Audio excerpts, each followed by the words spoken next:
self-confidence.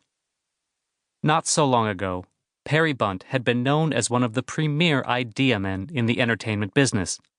It seemed like everything he set his eyes on gave him an idea for a movie. One day, he picked up his phone and thought, what if I could call anyone on this? Even dead people. And in a flash, the entire story unfolded before his eyes.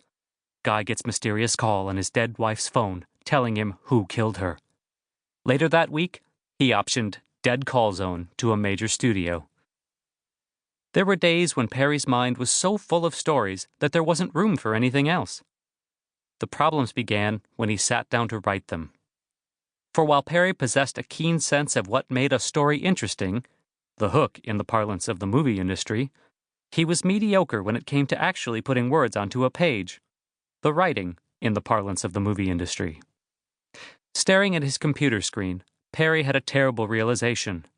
Dreaming up a story had almost nothing to do with writing it. Dreaming was inspiring and fun. Writing was grueling and difficult. While dreaming required little follow-through, writing demanded almost nothing but. Perry, it turned out, had very little follow-through. The executives he worked for were even worse. Jittery at the thought they'd spent hundreds of thousands of dollars in vain, they'd tell Perry they absolutely loved what he'd written, and then proceed to pepper him with haphazard notes. Consider changing the boy to a dog. Well, let's talk about changing the dog to a cat. We all agree the cat isn't working and that a boy would raise the emotional stakes. The movie industry equivalent of the panicked screaming you might hear in a burning airplane plummeting towards the ground. When confronted with these contradictory ideas, Perry would further torture his mauled script, and then, eventually, give up and chase the next big idea. It wasn't that he was a bad writer. If he'd been forced to work exclusively on one of his many stories, a good script would have no doubt resulted.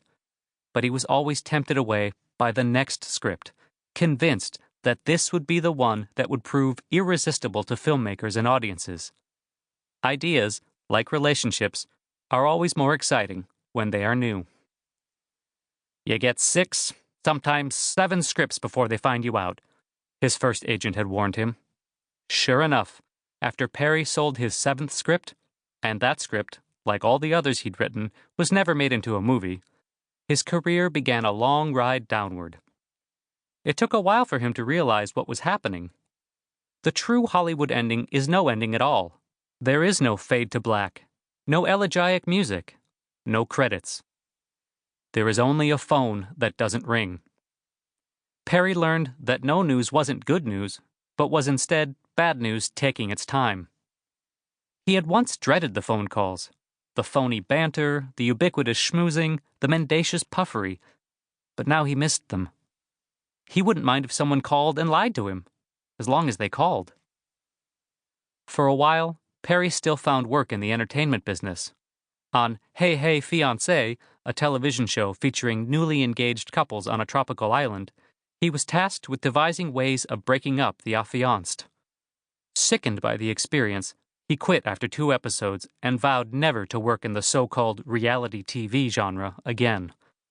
Had there ever been a more egregious misnomer than reality TV? In what kind of reality do people routinely become craven animals on display? His principles came at a high cost. After Hey Hey Fiancé, he could find employment only on a children's show about a talking wombat, which was soon replaced by a cartoon featuring hyper-aggressive koala bears.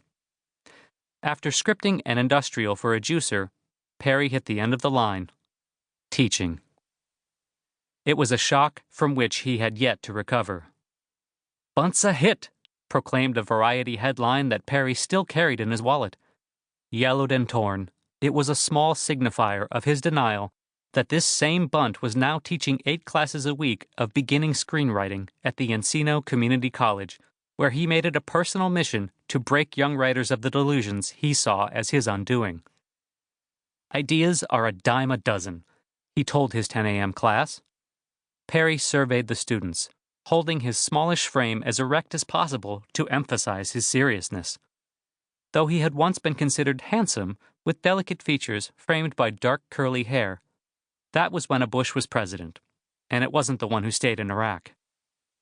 Now, in the last gasp of his 30s, To keep listening to this audiobook, I've left you a link in the description so you can do it, at no cost thanks to Audible's 30-day free trial.